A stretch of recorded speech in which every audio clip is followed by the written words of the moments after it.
안녕하십니까 시청자 여러분. 오늘 이 시간 마음을 치유하는 시편 묵상 시편 제62편 내용을 우리 함께 묵상하기로 하겠습니다. 제목은 침묵의 소리라고 하는 주제를 가지고 우리가 함께 본문을 살펴보기로 하겠습니다. 침묵과 소리는 서로 대조적인 내용을 가지고 있죠. 대립되는 개념이죠. 침묵은 소리가 없는 것이다. 우리는 그렇게 선입견을 가지고 있습니다.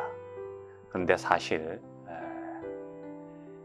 침묵 속에도 소리가 있을 수가 있죠. 사실 그거는 음파라고 하는 거죠.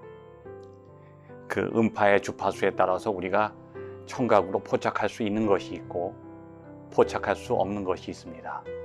그런데 우리의 청각이 포착할 수 있는 음파의 범위를 소리라고 하죠. 그래서 소리가 없는 순간에도 음파가 존재할 수 있어요.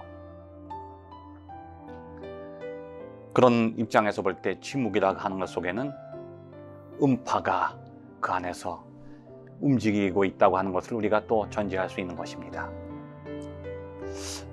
우리는 너무나도 쉽게 침묵이라고 하는 것은 소리가 없다고 판단할 때가 있는데, 오늘 본문의 말씀 보면 잠잠히 하나님을 바라며 다윗이 그렇게 고백하고 있죠. 말 없이 잠잠히 있다. 이것을 물리적으로는 우리의 관점으로는 소리가 없는 상태라고 말할 수 있지만 영적인 개념에서 볼 때는 엄청난 소리가 진동하고 있는 상황이라고 볼 수가 있습니다. 잠잠한 상태, 그 상태는 쉬는 상태가 아니죠. 고요한 상태가 아닙니다. 역설적인 개념이에요.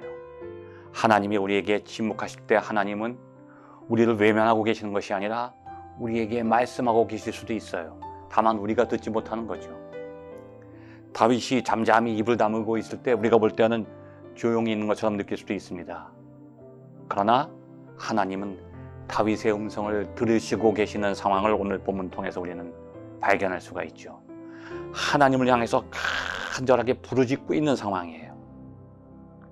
그 부르짖음이 너무 커서 그것을 소리로 표현하지 못해도 다윗은 잠잠함을 통해서 하나님께 그 소리를 전달하고 있는 거죠. 여러분, 김소월의 시 가운데 그런 시가 있어요. 나보기가 역겨워 가실 때에는 말 없이 고이 보내드리오리다. 말 없이 고이 보낸다고 하는 말 속에는 할 말이 없다는 의미보다는 자기를 떠나가는 님을 향해서 자기가 하소연하고 싶은 얘기가 너무나도 많은 거예요. 너무나도 많은 말을 토해낼 수 없기 때문에 말이 없이 보낸다는 거죠. 역설적인 의미가 그 안에 강조되어 있는 것입니다. 그래서 오늘 본문 보면 1절에서 뿐만이 아니라 5절에서도 다시 한번 다윗은 반복합니다. 나의 영혼아 잠잠히 하나님만 바라라. 1절에서 하나님께 고백했던 그 내용을 다시 한번 반복하고 있어요. 그 속에는 하나님을 향한 다윗의 간절한 간구와 부르짖음이 담겨 있는 것이죠. 이것은 바로 자신을 포기하는 부르짖음이에요. 자신을 포기하는 거예요. 자신의 인간적인 모든 말과 행동을 다 내려놓는 거죠. 자신을 비우는 행동이 그 속에 담겨 있는 것입니다. 오직 하나님만을 향하고 있다고 하는 그 내용을 다윗은 잠잠하다고 하는 말을 통해서 강조하고 있는 것이죠. 오직 그만이 나의 반석이시요 나의 구원이시요 나의 요새시니. 2절에서 그렇게 얘기하고 있죠. 반석이라고 하는 것은 무엇입니까? 나의 터전이 되고 근원이 된다는 거죠. 그 속에는 어떤 의미가 담겨 있는가 하면 하나님은 나의 창조자이십니다. 나의 반석이시요, 이건 나를 만드신 하나님. 그 다음에 나의 구원이시요, 구원자 하나님이에요.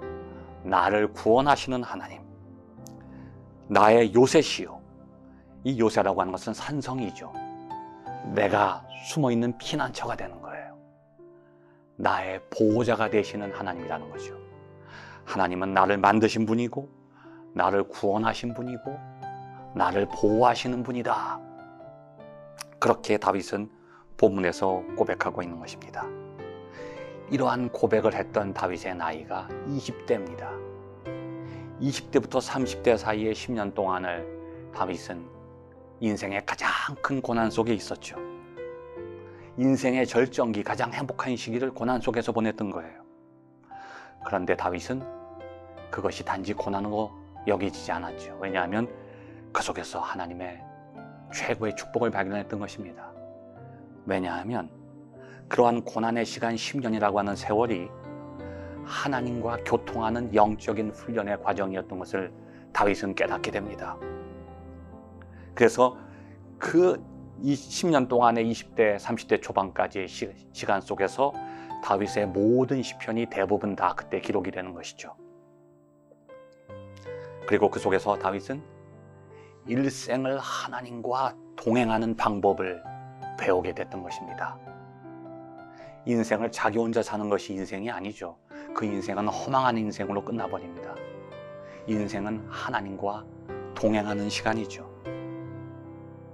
그래서 다윗은 그 후에 삶이 형통해지고 하나님의 축복을 경험하게 됐을 때 세상의 모든 유혹과 시험을 이길 수 있었어요. 11절 말씀 보면 그런 얘기가 있죠. 포악을 의지하지 말며 탈취한 것으로 허망하여지지 말며 재물이 늘어도 거기에 마음을 두지 말지어다. 10절부터 나오는 말씀이죠.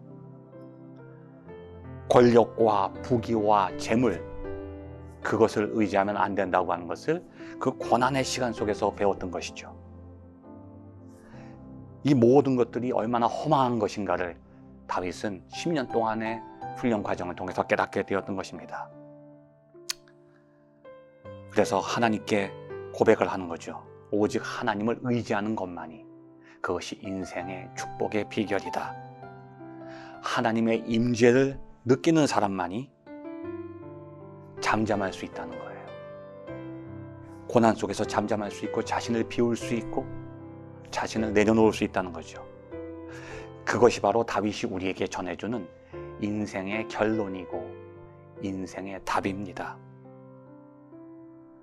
신앙의 끝은, 우리의 믿음의 끝은 뭐냐? 하나님의 임재예요.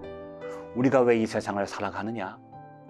하나님이 나와 함께 하심을 경험하기 위해서 세상을 사는 거예요. 그것이 우리의 삶의 목표죠. 다윗은 비록 극심한 고난 속에 있었지만 하나님의 임재를 경험했어요. 그래서 인생의 목적을 깨닫게 됐던 것이죠. 우리의 삶의 목표도 마찬가지입니다.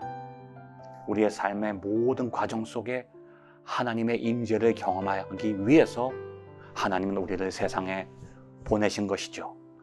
그것을 깨닫는 사람이 복된 사람이고 그것을 깨닫지 못하고 죽는 사람은 허망한 삶을 사는 거예요. 살았지만 죽은 자로서 살게 되는 것이죠. 이 세상에서 하나님의 임재를 경험하는 사람은 살아서도 하나님의 나라를 경험하고 죽어서도 하나님의 나라를 경험할 수 있습니다. 살아서 하나님을 만난 사람은 죽어서도 하나님을 만날 수 있기 때문이죠. 시청해 주셔서 감사합니다.